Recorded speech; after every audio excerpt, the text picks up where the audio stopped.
Esse é aquele episódio que o meu objetivo é te incomodar. Te levar a pensar que nem sempre ficar confortável será o melhor para você. E você pode me perguntar, mas como, Nana? Quanto mais confortável eu estou, melhor eu fico. Você já parou para pensar em quantas vezes eu e você nos ofendemos com bobagens?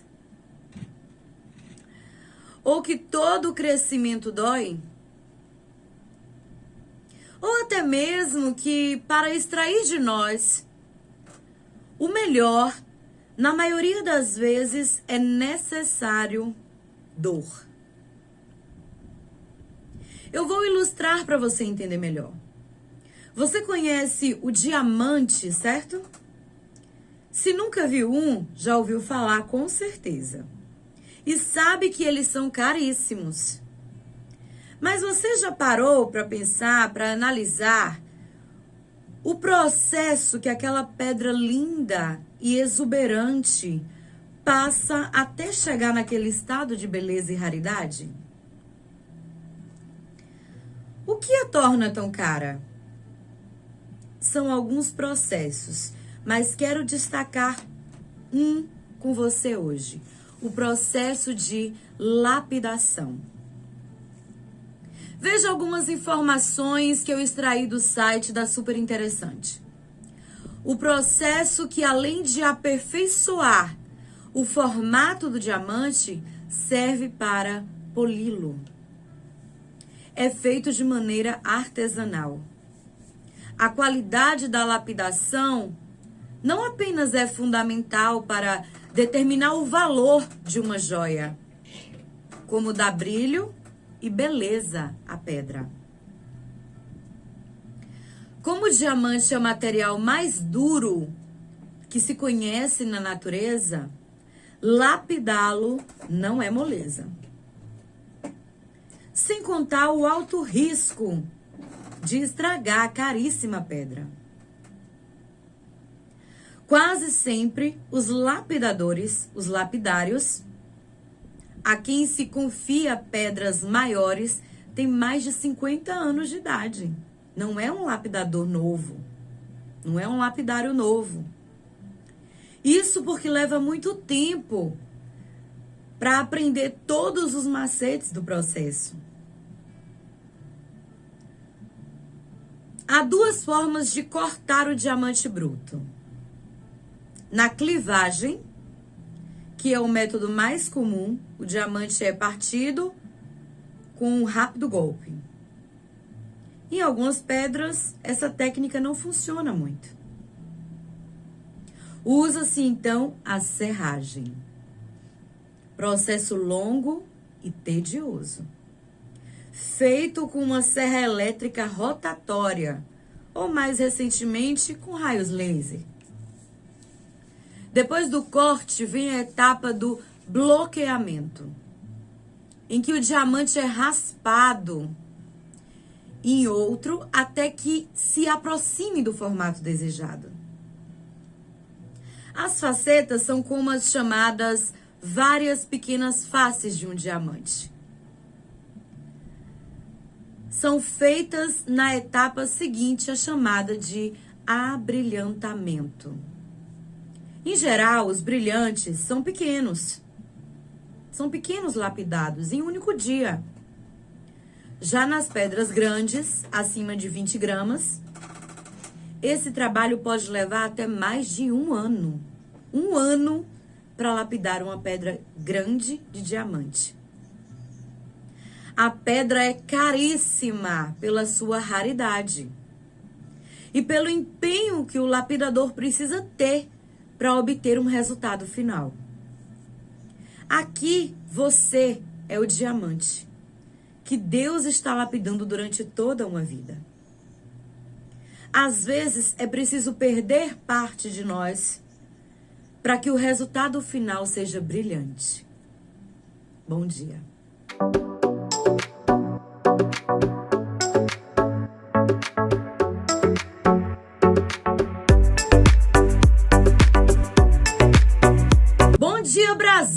de Itororó, agora são 8h06. E você que está me assistindo pela TV Cacau, você também tem aqui o meu bom dia especial para você. Eu quero desejar aqui um bom dia para você que ligou o rádio hoje, para você que está ouvindo de cara com a Nana, para você que é nosso ouvinte cativo, para você que gosta desse programa, para você que sente a informação sendo trazida para você, ou para você que sente uma ideia nova sendo trazida para você. Esse é o De Cara com a Nana, eu sou a Nana e eu vou estar com você aqui até as 9h da manhã. Nós estamos entrando em alguns episódios que serão trazidos para você de uma forma diferente. Estamos iniciando hoje uma série diferente para você. Nessa série nova que eu estou trazendo para você, nós não teremos uma sequência de entrevistas. Então, nós não teremos mais entrevistas, Nana? Teremos sim. Apenas iremos intercalar. Por quê? Porque eu preciso conversar melhor com você. E para que eu possa conversar melhor com você que está me ouvindo, que está me assistindo pela TV Cacau, eu preciso que o episódio não seja uma entrevista. Eu preciso dialogar com você de uma maneira mais sólida, ter mais tempo para isso. Por isso, nós vamos dar uma intercalada nas entrevistas. Então, quando vai ser entrevista e quando vai ser um episódio individual? A entrevista vai ser aí em momentos, aí já não é comigo, gente, aí é com o Senhor. A maneira que Ele for direcionando, que Ele for me dando a direção, nós teremos a entrevista, ou o episódio individual, ou o arquivo confidencial. Nós estamos, a partir de hoje, aumentando o leque do De Cara com a Nana, porque eu preciso me comunicar melhor com você. Um alô aqui para Nilson, que assiste aí o De Cara com a Nana. Ele me encontrou na rua essa semana me dizendo que me ouve, me encontrou esses dias aí. Eu acho que eu estava passando pelo jardim e ele me encontrou. Um alô também para Itati, esse povo maravilhoso. Eu estive aí em Itati essa semana ministrando uma palestra sobre empoderamento pessoal no Colégio Rebouças Leite. E foi uma tarde maravilhosa com essa equipe do Rebouças Leite. Eu estive aí palestrando para os professores, para o zelador, para a merendeira, para o pessoal de apoio, para todos aqueles que fazem parte da equipe de trabalho no Rebouças Leite. Eu estive aí com vocês, foi maravilhoso. Eu estou impactada com o resultado da nossa tarde e comentei com várias pessoas quando eu cheguei aqui em Itororó como foi maravilhoso a palestra com vocês. Eu também quero já aproveitar que eu falei da palestra para falar para você que eu lancei o meu curso de oratória. Eu estou na primeira turma, nós tivemos a primeira aula ontem. Ele é dividido em 2 aulas, né? E nós estamos com preço promocional de R$80. Então, você que tem o interesse de fazer o curso, me procure. Me procure. Eu sou a pessoa mais fácil de você achar em Itororó. Então, me procure. Você que tem interesse em se destravar para falar em público. O meu curso de oratória aqui em Itororó está com o preço promocional de R$80. São 2 aulas, são 6 horas de carga horária. Me procure porque é interessante. Quero mandar também um alô para Rio do Meio, onde eu estive aí fazendo a cobertura da gincana. A gincana que foi promovida pela prefeitura. Todo mundo sabe e quem não sabe, sabe agora, que eu trabalho com assessoria de comunicação na prefeitura e eu estive aí fazendo a cobertura da gincana em Rio do Meio e eu estou citando assim de forma bem específica, porque eu quero dar os meus parabéns aos estudantes de Rio do Meio.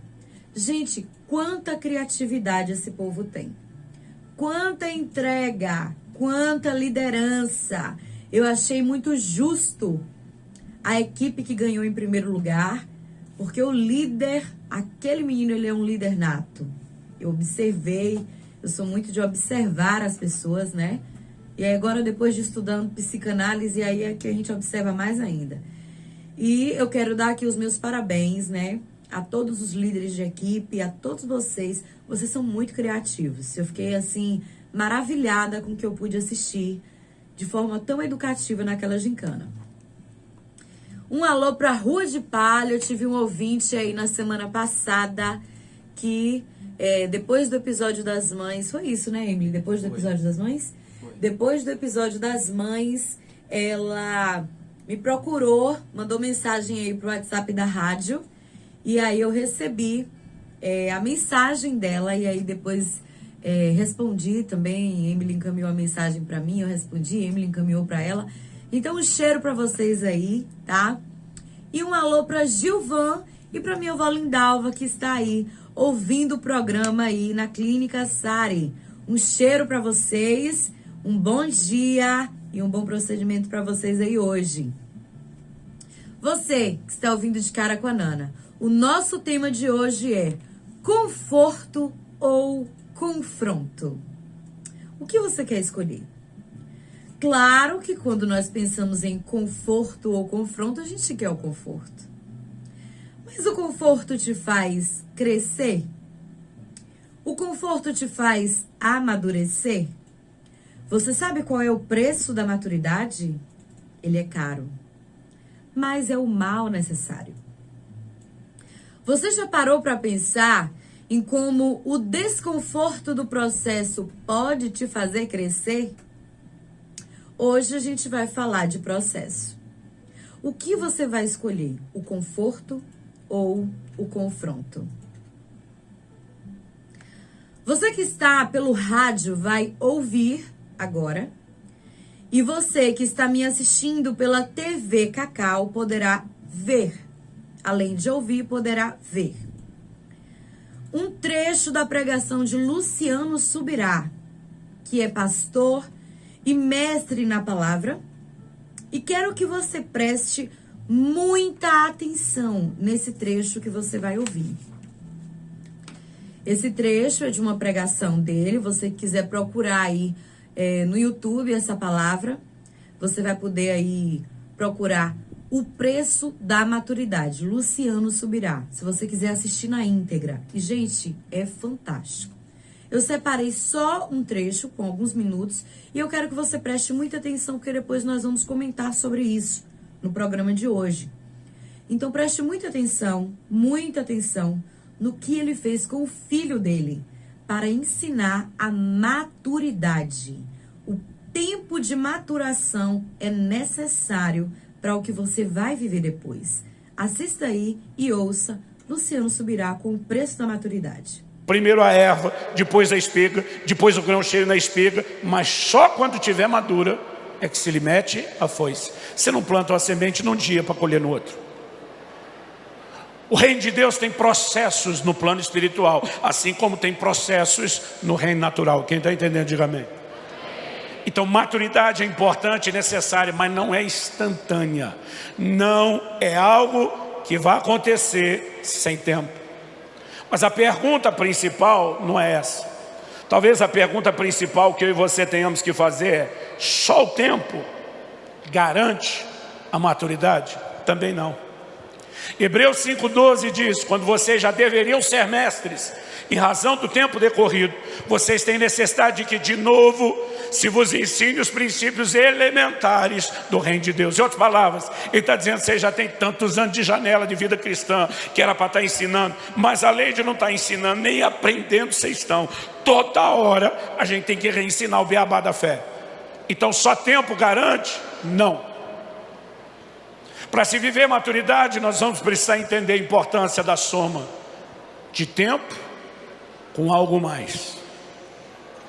E antes de falar o que é esse algo mais, eu queria primeiro denunciar um comportamento que está se tornando muito forte na nova geração. É a maneira de pensar a família. E eu quero junto fazer um desabafo junto com a instrução bíblica. As coisas estão mudando muito rápido. O dia desse encontrei uma pessoa que, de tão querida, não vou falar o nome, tem um filho só, o menino está crescido. E você sabe que a vida é uma eterna cobrança. O cara está solteiro, a gente pergunta quando é que vai namorar. Começa a namorar, quando é que vai noivar. Noivou, quando é que vai casar. Casa, quando é que vai ter filho. Aí tem um filho, quando é que vai ter outro? Tem outro, quando é que vai ter mais outro? Então encontrei esse casal, ele só tem um filho, o menino está crescidinho. Fiz a pergunta: está pensando em ter outro filho? Eu nunca tinha visto alguém dar uma resposta tão rápida, objetiva e contundente. Esse cara olhou para mim e no bate-pronto respondeu: de jeito nenhum. Eu levei até um susto. E a curiosidade falou mais alto, e eu perguntei: por que não? E com a mesma velocidade, objetividade e contundência, ele disse: porque é muito caro. Isso faz desse pai um cara mesquinho, avarento? De jeito nenhum, é o contrário. É alguém que quer tanto dar do bom e do melhor para os filhos, que ele fez a conta para o nível do que eu quero oferecer. Eu só consigo bancar um, então parei aqui. Não estamos falando de um pai que não se importa com o filho, mas estamos falando de uma mentalidade da nova geração que está muito distante da mentalidade bíblica. Porque as famílias hoje pensam o tempo todo no que é que eles têm que fazer pelos filhos. E nos tempos bíblicos a ordem não era essa. Se pensava no que é que os filhos iriam fazer pela família. Salmo 127, quando fala sobre bem-aventurado o homem que enche a sua aljava de flechas, falando dos filhos, a Bíblia diz: não será envergonhado quando tratar com os seus inimigos à porta. O que significa isso? Que na hora de resolver a treta com o vizinho, quanto mais cabra macho, com cara de bad boy atrás do pai, mais protegida estava a família. A bênção de se ter mais filhos era sempre pensar o que é que os filhos farão pela família, e não o que a família faria pelos filhos. Ninguém deixava de ter filho naquela época dizendo custa caro. Ninguém dizia vai ter que pôr mais comida na mesa. Não, o filho era força de trabalho, que ia ajudar a arar a terra, que ia ajudar a plantar, que ia ajudar a colher e que ia ajudar a botar mais comida na mesa. Agora, a ordem de pensarmos a família, ela está completamente mudada e alterada. Ah, pastor, mas o senhor foi muito longe, falando lá do tempo, dos dias dos salmos. Ok, vamos voltar uma geração. Eu sou o filho do meio de 3 homens. O mais velho e o mais novo começaram a trabalhar aos 12 anos de idade. Eu era considerado vagabundo da família, porque só fui ter carteira assinada aos 14, perto do 15. Eu tentava explicar para o meu pai, não com essa linguagem de hoje, mas eu tentava explicar para o meu pai que eu tinha alma empreendedora. Enquanto meus irmãos ralavam o dia inteiro para ganhar meio salário mínimo carregando caixa, eu ganhava mais dinheiro que eles me divertindo. Eu sou de uma época que ainda soltava pipa. Eu fazia umas pipas grandes, bonitas, vendia para a turma do bairro mais perto, que tinha mais dinheiro. Não só vendia, eu fidelizava o cliente. Porque quando os caras erguiam a pipa, compraram de mim, eu descia com a minha Cerol cortante, cortava ele, aparava, como dizia a gíria da época, arrumava e vendia de novo, às vezes para o mesmo cara. Cheguei a vender a mesma pipa várias vezes para o mesmo cliente, fidelizava o cliente. E não me olhe como fosse um explorador, tudo dentro da lei. Quem tem mais idade lembra, acima do poste é guerra, para baixo do poste não pode. Então eu erguia acima do poste, eu cortava, parava e revendia. Eu sou da época que ainda jogava bolinha de gude, que a nova geração nem sabe o que é, dá um Google, você vai descobrir. Rapelava os amigos na bolinha de gude, o cara ficava triste que não tinha mais. Eu dizia, ao invés de você comprar nova, eu te vendo a que era sua pela metade do preço. Aí eu vendia, ganhava de novo, vendia de novo. Meu pai não teve condição de dar uma bicicleta para mim e para meus irmãos nessa fase de pré-adolescência. Mas eu consegui me divertindo, montar a segunda melhor bike de freestyle do bairro, da região. Eu só perdia para um outro cara, que era maior de idade. Ele tinha entrado numa multinacional por um desses programas do Senai. Todo o salário dele ia na bicicleta, cada parafuso da bicicleta dele era importado. Com ele eu não concorria. Mas me diverti, estava bem. Um dia eu entro em casa, papai está conversando com o Orlando, um amigo da família. E eu passo, ô Orlando, tudo bem? Meu pai diz, volta aqui, cumprimento direito seu chefe. Falei, meu o quê? Ele disse, seu chefe, acabei de te arrumar um emprego. Você começa amanhã. Gente, me lembra uma quarta-feira à tarde. Começo de noite, quem começa a trabalhar na quinta? Tinha que ser que nem regime, só na segunda. Eu não tive tempo nem de despedir. Mas a primeira pergunta que eu fiz pro meu pai, quanto é que eu vou ganhar? Sabe o que o papai falou? Não te interessa. Eu falei, como não interessa? Ele falou, está na hora de você entender que trabalhe mais do que o dinheiro que você ganha. Diz respeito a você ter horário, ter disciplina, ter chefe, prestar conta. Em outras palavras, aprender a ser homem e parar de ser moleque. Então meu pai disse, não interessa quanto você ganha. Você não vai trabalhar por causa do salário. Você vai trabalhar porque chegou a hora de crescer. Ele diz, mas já que tocou no assunto do salário, quando receber o salário, vai tirar o dízimo, vai ficar só com esse percentual para você, e o resto você vai ajudar em casa. Aí eu fiquei revoltado. Eu olhei para meu pai e falei, o senhor não precisa. Ele olhou para mim e falou, não preciso mesmo, quem precisa é você. Você que tem que aprender que filho não é um bicho parasita, que passa a vida inteira sugando tudo da família, que chega uma hora que cresce, que tem que contribuir, que tem que cooperar, que tem que ajudar a pagar a conta. Então ele diz, eu não preciso mesmo, quem precisa é você. Eu sou de uma época que você não discutia com o pai. Eu só baixei a cabeça e disse, sim senhor. Agora eu olho para uma nova geração e eu fico assustado com o que nós estamos vendo. Conversei com um pastor amigo de Curitiba esses dias, que tem uma escola. Falei, nessas 2 décadas que você está trabalhando com a escola, mudou muito o perfil de como os pais decidem a escola? Ele falou, muito. Eu falei, me dê um exemplo. Ele falou, há 20 anos atrás, os pais vinham para a escola sem os filhos, discutiam a metodologia de ensino, olhava a estrutura da escola, a última pergunta, quanto custava, e depois decidia se ia matricular ou não o filho. Eu falei, e hoje? Ele falou, hoje os pais trazem os filhos, largam os meninos para correr na escola, e depois que eles correram uns 15, 20 minutos, volta suado, o pai pergunta, você quer estudar aqui? E a criança, aquele toquinho de gente que não sabe nada da vida, nem o que é bom para ele, decide se ele quer ou não. E os pais dizem, sim senhor, para os filhos.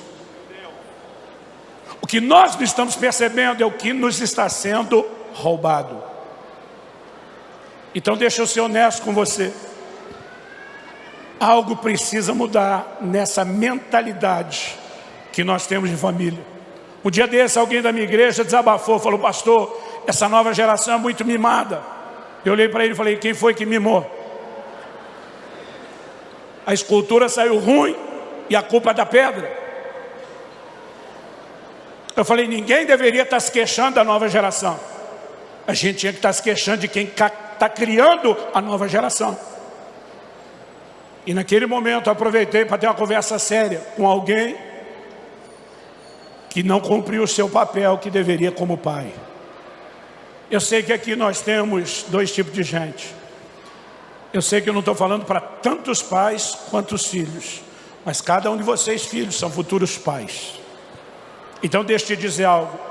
O modelo bíblico de criação de filhos nunca falhou.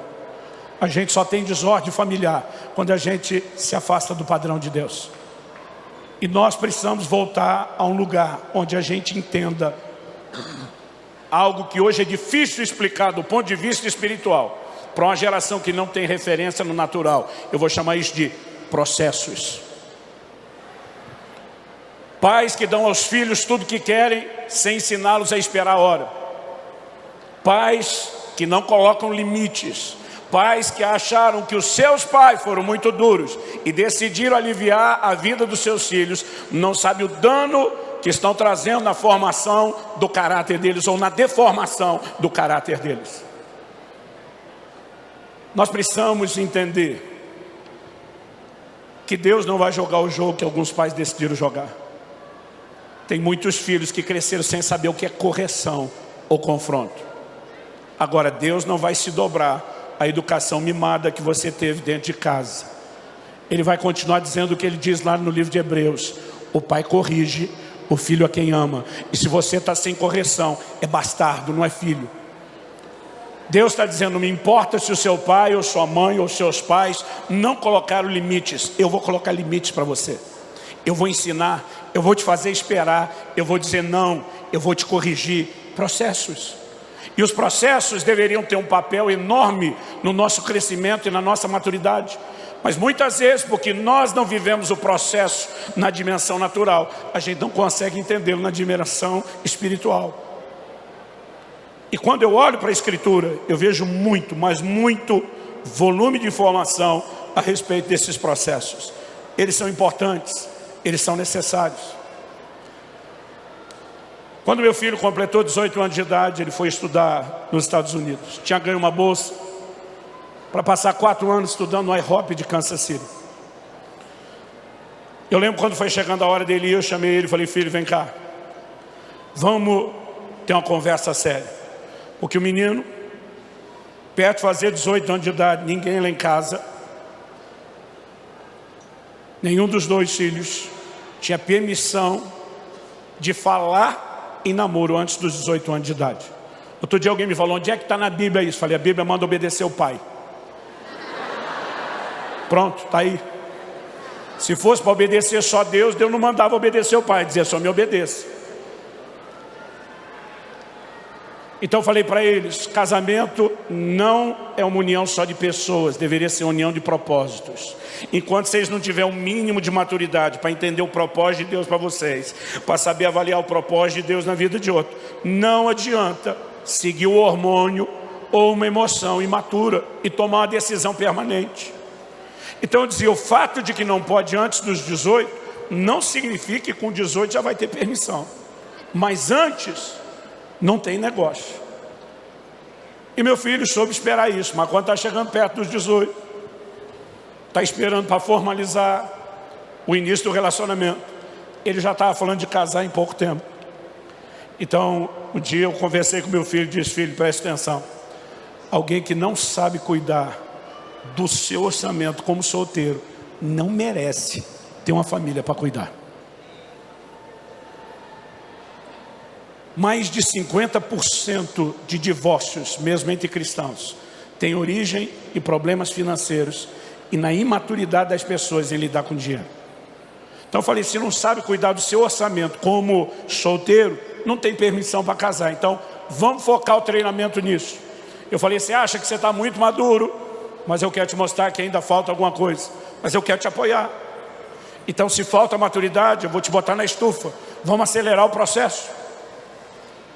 Meu filho, como muitos de vocês fizeram essa cara estranha, me olhou com a cara assim de: o que é estufa?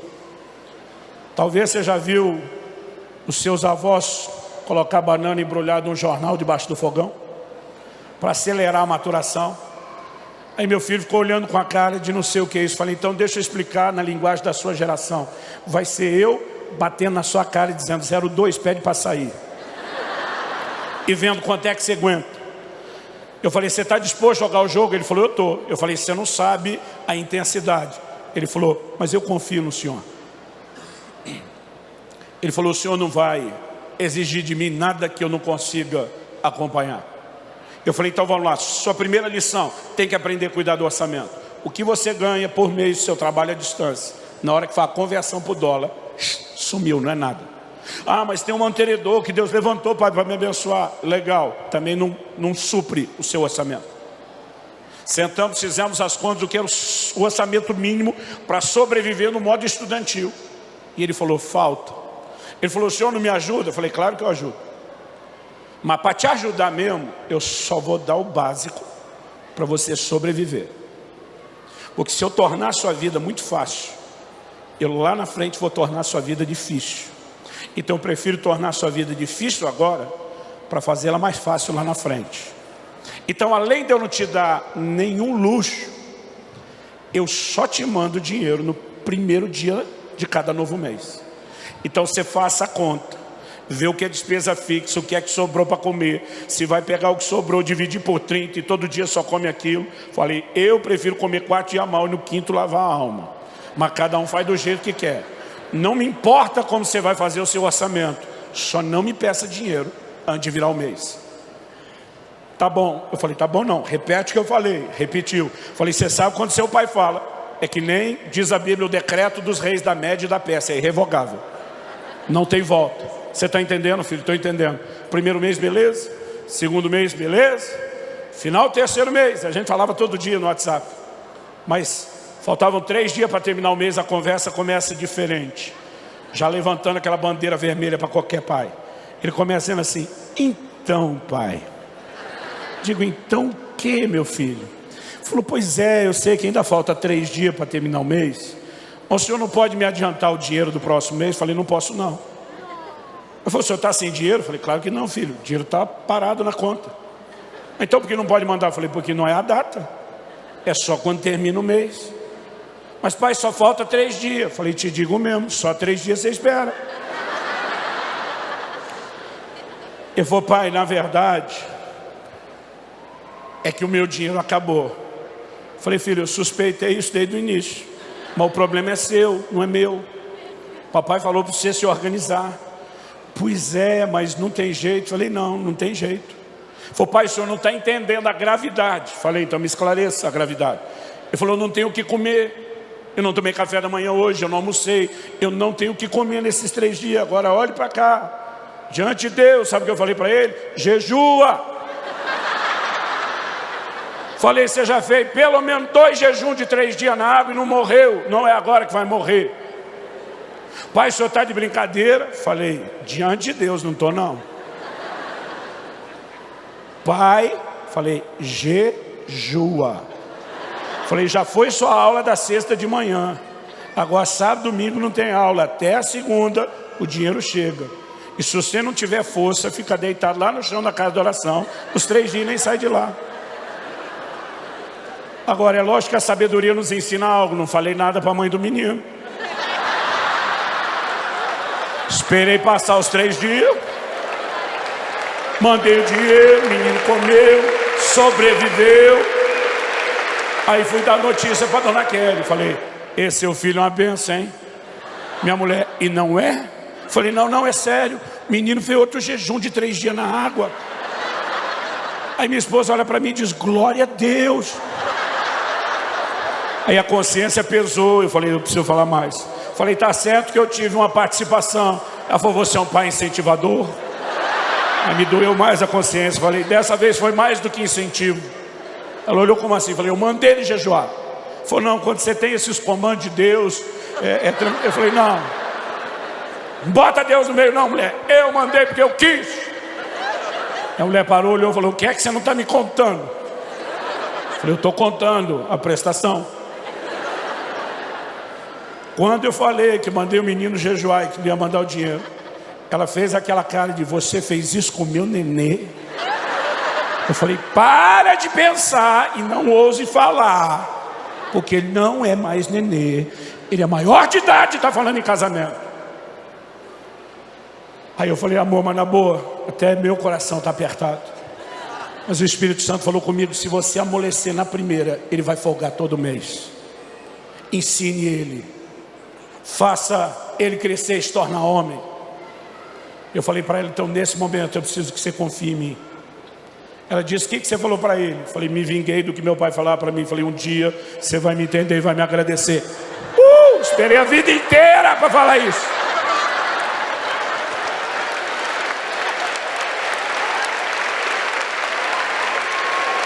Você está aplaudindo que não foi você que jejuou, mas tudo bem.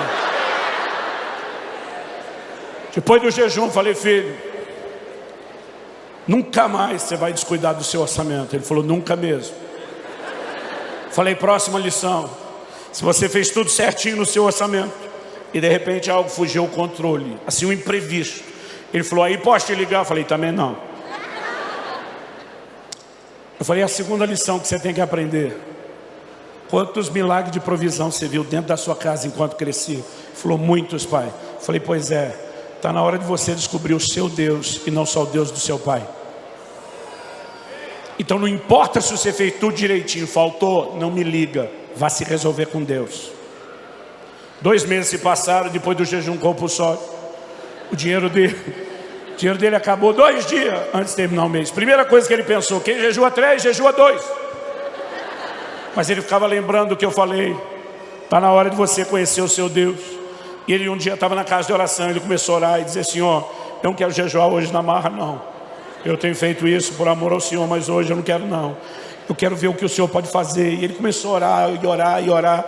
Enquanto estava orando, o Espírito Santo falou ao coração dele e disse, vá para a cafeteria. Ele pega a fila da cafeteria sem dinheiro para gastar. As pessoas vão sendo atendidas uma a uma. Quando chega o último, ele seria o próximo da fila. O cara terminou o pedido, vai pagar, o cara para. Olha para o meu filho e fala para o caixa alto para ele ouvir disso. O que esse menino pega hoje aqui é por minha conta. Eu teria dado glória a Deus, mas sabe, meu filho falou, não, que isso? Falei, meu filho, você na fila sem dinheiro, esperando milagre, e você disse que não. Ele falou, pois é, foi o susto. Eu falei, mas me diga que o cara insistiu. Ele falou, pai, o cara insistiu. Eu falei, aí você aceitou? Ele falou, também não. Eu falei, a primeira foi o susto. E a segunda negação? Ele falou, pai, o menino era um africano. Eu falei, preconceito? Ele falou, não, pai, os brasileiros e os africanos aqui disputam quem são os mais quebrados. Ele falou, pensei, ele deve estar que nem eu, sem aula do meu pai. Está gastando o que não pode, depois vai faltar para ele. Mas ele falou, pai, o cara insistiu tanto que eu, constrangido, falei, então me dê um copo de café. Aí ele falou, você não veio aqui só para pegar um copo de café? Não, café tá bom. Não, Aí o cara falou, não vou perder tempo com você. Falou para o funcionário, o que ele gosta de comer? Quando vem aqui, o cara apontou e falou isso. Ele falou, me deu um. Aí pagou, deu o café e o lanche para Israel. Pegou o troco, botou no bolso dele e falou, isso é o que Deus falou com você agora há pouco na casa de oração. A fé do menino surtou. Ele enlouqueceu de fé depois desse dia. Em um ano que ele ficou lá no câncer, ele teve umas 3 dessas. De entrar na fila sem dinheiro e ver Deus fazer algo. Por que eu estou te contando isso? No início do ano passado, meu filho me liga. E um dia ele fala, pai, estou te ligando para te agradecer. Falei, agradecer o quê, menino? Tu me deve muito. Ele falou, lembra do jejum compulsório? Falei, lembro.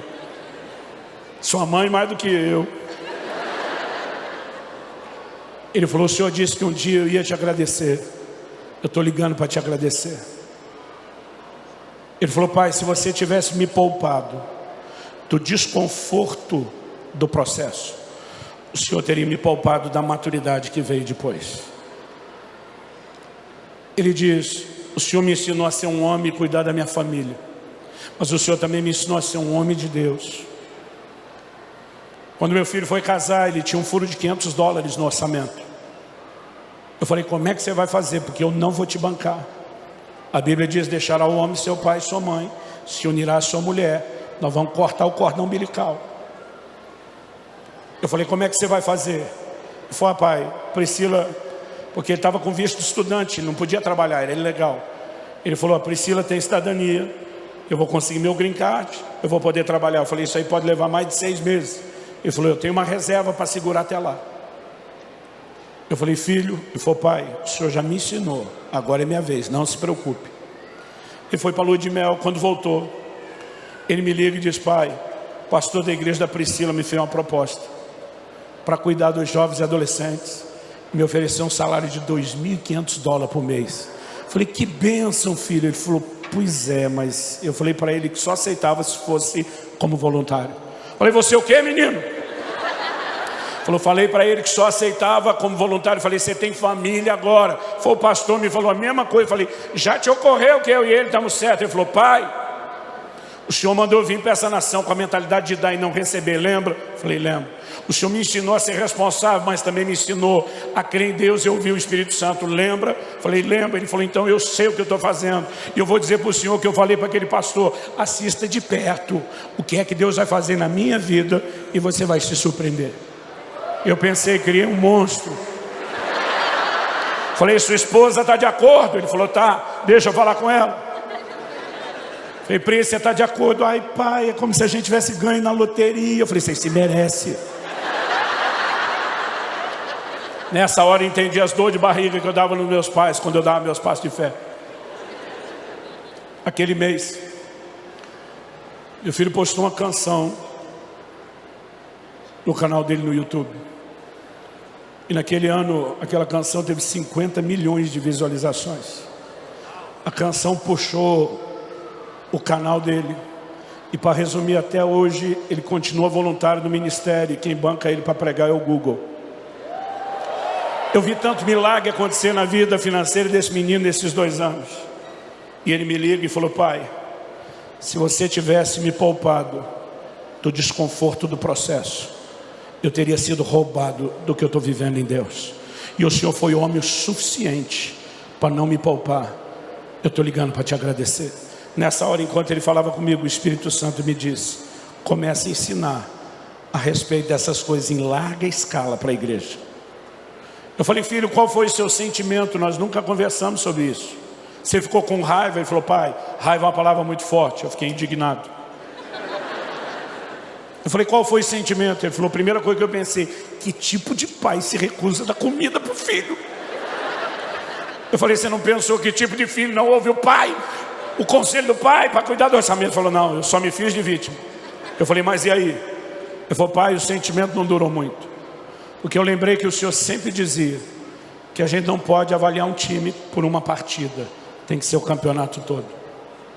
Então, eu parei para pensar e falei, eu não entendo o jogo de hoje do meu pai. Mas qual é o histórico do meu pai? Ele sempre foi presente na minha vida, me amou, me apoiou, me deu suporte, esteve ao meu lado, buscou o meu melhor. E se isso que eu não entendo no momento parece contraditório, eu vou deixar isso no stand-by até que eu entenda. E eu vou ficar com esse histórico do meu pai que merece confiança. Enquanto ele falava isso, o Espírito Santo falou de novo comigo, ensine a respeito disso também. Eu e você precisamos entrar num lugar de confiança em Deus. Porque essa nova geração que não é submetida a processos, quando o próprio Deus começa a tratar conosco, a gente começa a espanar. Porque a linguagem de quem não teve limites, de quem não foi exposto a processo, de quem foi poupado de tudo, quando começa a passar em Deus, é como se o céu estivesse bradando, eu não amo você, eu não me preocupo com você, quando a mensagem é exatamente o contrário. A nova geração não consegue entender textos da Bíblia como Tiago 1, de 2 a 4. Meus irmãos, tende por motivo de grande alegria, não só alegria, grande alegria, o passardes por várias provações. Porque a prova da vossa fé produz experiência, produz perseverança, para que vocês sejam perfeitos, completos, maduros, não faltando em coisa alguma. Mas a falta dos processos não nos permite enxergar um Deus que trabalha com processo. Se eu e você queremos viver a plenitude de Deus, nós vamos ter que crescer. Se nós queremos crescer, nós precisamos não só de tempo, mas de processos. E Deus é perito nisso. Quem está entendendo, diga amém. Quem está com raiva de mim, diga amém. Às vezes as mães estão presentes e com raiva. Além de te encorajar, não só a pensar na criação de futuros filhos, se você ainda não é pai. Ensinar, gente, se não fosse o amor da mãe, nossos filhos cresceriam tudo lesado. Mas sem a firmeza de um pai, eles vão crescer todos descompensados. Deus deu duas coisas importantes para se equilibrarem. Mas eu não quero falar apenas do ambiente familiar. Eu só estou falando da necessidade de resgatarmos algo que nos ajude a entender a maneira como Deus trata conosco. Quando Deus me levou a plantar a primeira das nossas igrejas, Comunidade de Alcance, depois de 9 anos lá em Guarapuava, eu fui para a cidade de Irati. O Espírito Santo me mandou sair sem salário e me mandou levar mais 6 famílias. Pensa numa época tensa da minha vida. E hoje, se eu tivesse uma máquina do tempo, apertar um botão, voltar lá, todas as vezes que eu voltasse, eu escolheria passar aquilo tudo de novo. Porque pensa em algo que me fez crescer, que forjou a minha fé. Eu podia vir à noite te contando as coisas que Deus me aprontou nas últimas décadas. As fogueiras que Ele me jogou, as circunstâncias que Ele permitiu passar. Mas hoje eu estou que nem meu filho o tempo todo dizendo, muito obrigado. Se o Senhor tivesse me poupado do desconforto do processo, teria me poupado da maturidade do que eu estou vivendo hoje. Muito obrigado. O que eu e você precisamos entender é que a fé se apoia no caráter de Deus. Enquanto a mulher de Jó dizia para ele, amaldiçoa seu Deus e morre, ele disse, você fala com uma louca. Deus é digno de confiança. Eu vou repetir para ver se sai um ou outro amém aí. Deus é digno de confiança. E nós podemos nos abandonar aos cuidados dele. Eu quero que você fique em pé para parecer que está acabando. Mas se possível, segure uns 2 minutinhos aí.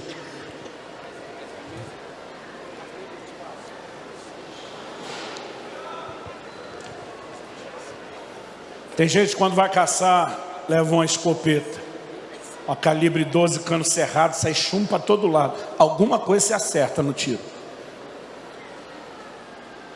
Hoje eu não vim dar uma de sniper, hoje eu vim atirar de escopeta. Algum pedaço de chumbo vai pegar em você.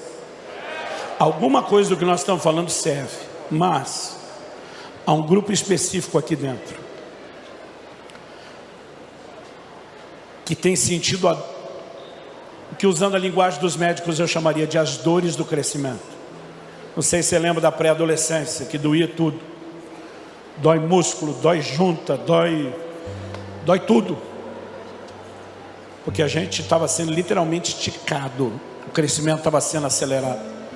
E muitos de vocês, não estou falando de algo só espiritual, emocional, estão vivendo as dores do crescimento. Alguns de vocês estão no ministério, estão sendo esticados por Deus e tem doído. E muitas vezes a dor aí dentro não é só o processo, mas é um sentimento de abandono, de que o pai parece não estar se importando com você. Você deveria enxergar uma outra mensagem por trás disso. É justamente porque ele se importa com você que ele decidiu permitir que você passaria isso.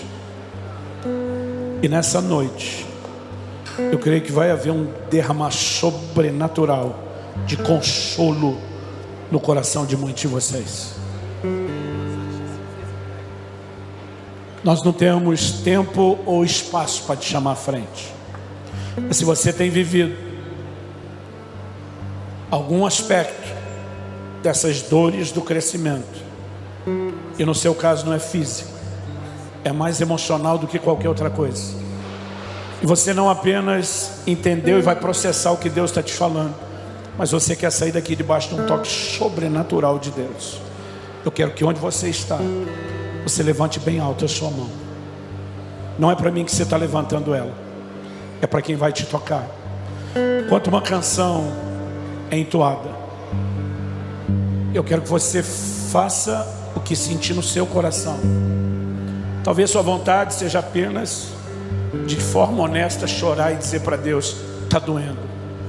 Talvez seja o clamor de dizer: eu preciso ter a maturidade de entender isso, ou eu preciso resgatar a simplicidade da confiança. Talvez você queira permanecer em silêncio. Talvez você ouse agradecer a Deus pelo que você ainda não entendeu. Mas acredite no que eu estou te dizendo. Nesses próximos minutos, algo sobrenatural vai acontecer dentro de muitos de vocês. Então fale com Deus. Você não precisa necessariamente acompanhar a música, mas sentir fazer isso, fica à vontade. Você não precisa necessariamente orar em voz baixa, pode ser em voz alta. Ou se prefira, talvez, em vez de orar em português, usar linguagem sobrenatural. Mas você que está lutando com nó na garganta aí, não lute.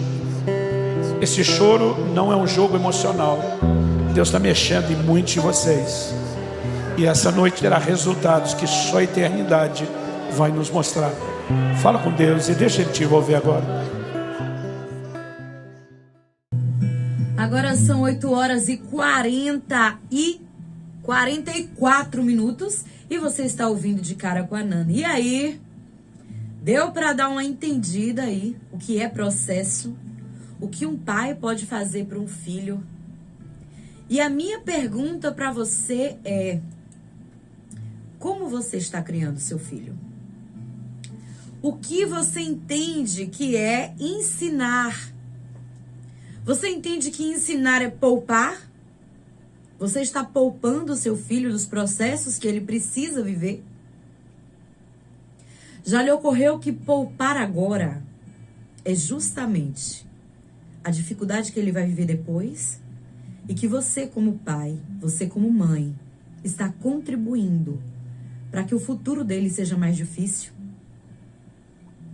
Você dá tudo o que o seu filho pede? Ah, Nana, mas você só bate em pai aqui, mãe.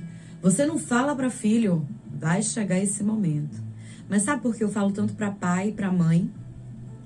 Porque a cobrança é em cima da liderança. E você é líder. A cobrança vai para quem tem autoridade. A conta chega em quem tem autoridade. Você, pai, e você, mãe, tem autoridade sobre o seu filho.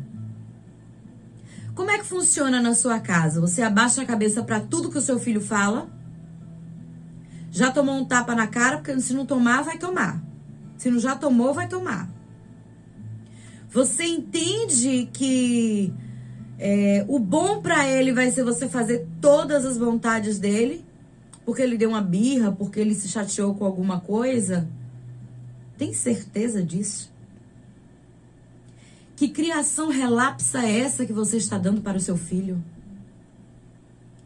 Que relaxamento é esse? Ah, Nana, você não entende. Eu vim de uma criação onde era tudo muito rígido. E eu decidi que eu não seria tão rígido com meu filho, porque eu fiquei com muitos traumas.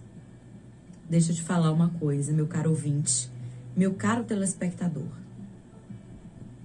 Tudo bem não ser muito rígido. A gente precisa de equilíbrio, sim. E muitas vezes a gente cria a versão de como nós fomos criados. Mas deixa eu te dizer uma coisa.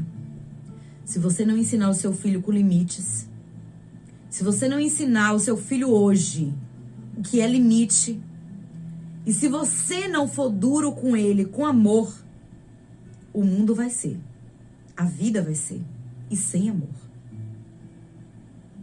Você estará ensinando com o objetivo. Muitas vezes, o que ele vai viver lá na frente não vai ter um objetivo de ensinar. Pode acabar ensinando, mas não vai ter sido com amor. Isso pode causar traumas muito piores. Se você tem um filho de 5 anos, de 6 anos, e esse menino faz tudo o que quer, fala tudo o que quer, e tem tudo o que quer, de fato você está criando um monstro. A responsabilidade do pai e da mãe é formar o caráter de uma pessoa. Qual é o caráter que você está formando no seu filho? E você pode me dizer assim, Nana, para você é muito fácil falar, você ainda não tem filhos, mas terei.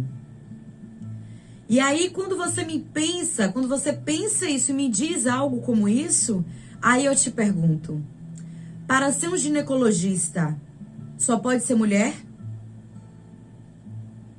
Não tem homens que são ginecologistas? Então, para eu te aconselhar sobre filho, é só se eu tiver um filho? Eu não posso ler, estudar e aprender com os erros de outras pessoas? Tem coisa que a gente aprende errando. Tem coisa que a gente aprende com o erro de outra pessoa. Tem coisas que a gente não precisa passar para aprender. Eu penso muito na criação dos meus filhos. Eu oro muito por eles. Eu tenho certeza que eu vou errar em alguma coisa. É óbvio. Todo mundo, gente. Eu sempre digo aqui que não há fórmula. Quando não há uma fórmula, quando há uma fórmula, já existem erros. Já existe a margem de erro. Imagine sem ter uma fórmula. Vai existir a margem de erro em tudo. Mas se você aprender com o erro de alguém, ou você aprender observando alguém, você pode errar menos. Errar você vai, mas você pode errar menos. O líder, ele cansa de falar a mesma coisa sempre. E agora eu quero falar com você que é filho. Ele cansa de repetir sempre a mesma coisa. E você que é filho, você que é dessa geração, eu te pergunto, qual é a sua maneira de pensar família? Ah, família é um negócio falido. Família é um negócio... Está repreendido esse pensamento sobre você. Em nome de Jesus. Família é a primeira instituição. Família é algo divino. É algo poderoso em Deus. É a família. A família é a base da sociedade. Se uma família estiver desestruturada, toda uma sociedade estará desestruturada. E aí eu te pergunto, se você passar daqui, dessa terra, sem ter uma família, sem constituir nada, sem construir nada, sem fazer nada, só tendo tudo o que quer, batendo o pé e tendo quando quer, como quer, do jeito que quer, na hora que quer, você vai crescer para onde? Quando você vai deixar de ser mimado? Quando? Você já tem 30 anos. Você já tem 25 anos. até 35 ou 40. E continua na mesma mentalidade infantilizada de sempre. Quando você vai crescer? Se não agora, quando? Se você não se submeter aos processos que Deus te propõe agora, quando? Quando vai ser? Você entende que se você não concluir o processo agora, você vai repetir? Porque com Deus funciona dessa forma. Ou você conclui e é aprovado, ou você repete até aprender. Então eu vou viver sempre a mesma coisa? Não. Você pode repetir aquele processo de formas diferentes, mas você vai repetir até aprender. Porque Deus, ele não tem a pressa que a gente tem. Ele não tem a pressa de um pai terreno. Então eu te pergunto, meu caro ouvinte, e agora eu me direciono aos filhos. Se você não crescer agora, então quando vai crescer? Se disponha ao processo. Aceite o desafio. Você pode. Caramba!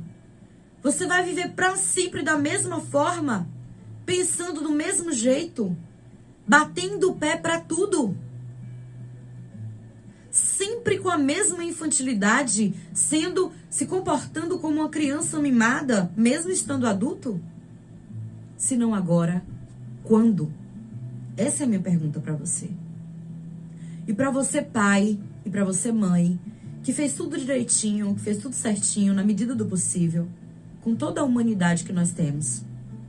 Você que teve o equilíbrio entre a rigidez e a flexibilidade quando é necessário. Você que fez tudo e esse filho, como liderado, não correspondeu. É um filho insubmisso.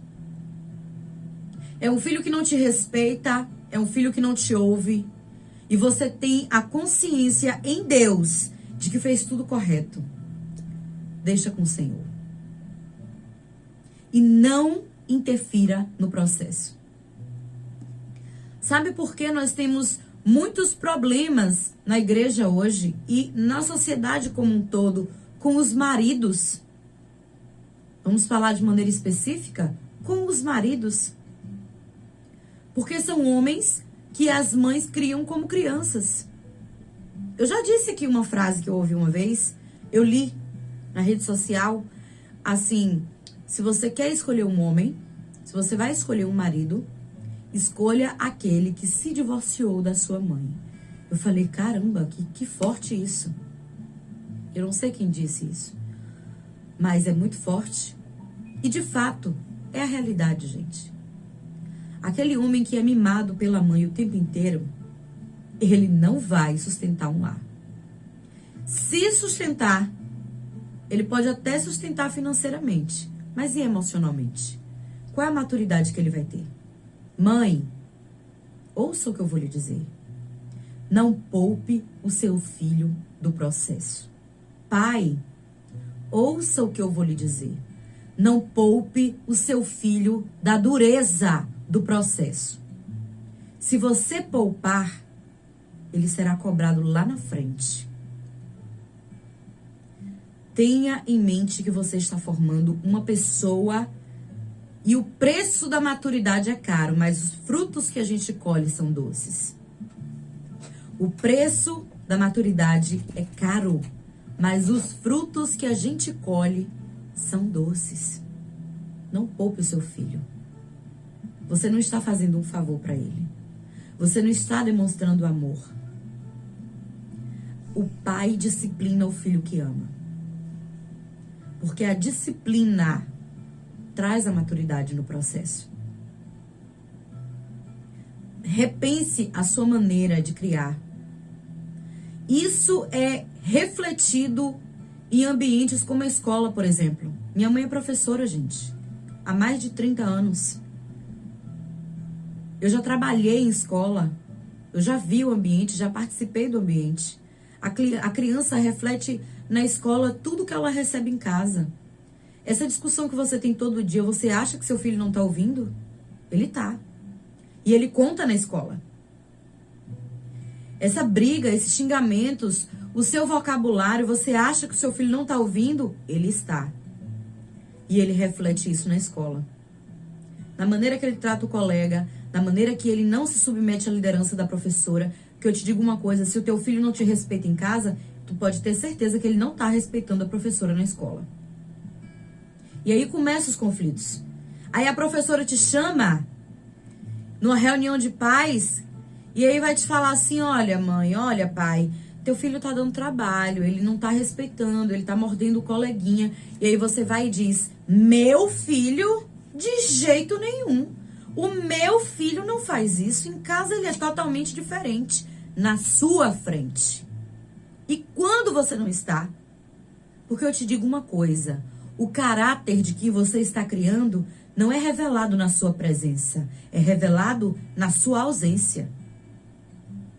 O seu filho é quem ele é na sua ausência. Ouça a diretora da escola, ouça a professora, ouça a coordenadora, entenda que o que elas estão falando é um diagnóstico da sua ausência. Ele reflete na sua ausência o que você está dando a ele na sua presença. Então você não tem que brigar com a professora, não. Você não tem que brigar com a diretora, não. Você tem que analisar o que você está dando ao seu filho. Tá duro o programa hoje, né? Tá difícil o episódio. Tá difícil de ouvir isso, mas eu te digo, eu não vou te poupar do processo. Esse processo de estar ouvindo, sabe por quê? O meu objetivo aqui é te despertar. Porque você pode estar ouvindo e assistindo e dizer, cara, eu nunca pensei dessa forma. E essa é a minha ideia, trazer para você o que você ainda não pensou. O que você ainda não analisou. Nós iremos conversar isso de forma muito profunda nessa série. E eu quero que você pare e reflita. Eu não falo para te ofender, eu não falo para te acusar, eu falo para te confrontar. E a minha pergunta no tema de hoje é: você quer o conforto ou você quer o confronto? Eu fui para o Impacto Radical, passei um fim de semana inteiro em um lugar onde eu fui confrontada toda hora.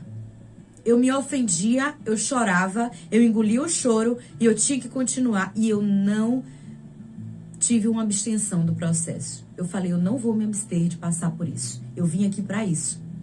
E eu lhe digo uma coisa, Deus me curou de muita coisa naquele lugar. Coisas que eu nem imaginava que ainda estavam aqui. Então eu te digo uma coisa, não se abstenha do processo. E a você que é pai e mãe, não poupe o seu filho. Seja rígido quando for necessário. Seja implacável quando se fizer necessário. De uma coisa eu tenho certeza. Um dia, assim como o filho do Luciano Subirá agradeceu a ele. Quem quiser achar, o nome do filho dele é Israel Subirá. Uma bênção. Assim como o filho dele, o teu filho pode te ligar para te agradecer. Ou ele pode olhar para você e falar muito obrigado. Muito obrigado, mãe, muito obrigado, pai, porque o Senhor não me poupou do processo. E agora eu posso ser um adulto maduro e tenho controle e domínio sobre tudo que vier às minhas mãos. Deixe o seu filho aprender com os erros dele. A gente ainda vai falar mais sobre esse assunto. Eu quero que você, se possível, agora são 8h59, eu já estou encerrando o episódio de hoje, mas eu quero que você não perca essa série. Não perca essa série. Eu tenho certeza que Deus vai falar com você. E tenha em mente, encerrando o programa de hoje, é isso que eu lhe digo. Não poupe o seu filho do processo. Você não está fazendo um favor a ele. Você está destruindo o seu filho. Pense nisso. Um cheiro para você. Até sábado que vem. Agora são 9h. Eu estou encerrando o episódio de hoje e a gente se encontra semana que vem. Cheiro pra você.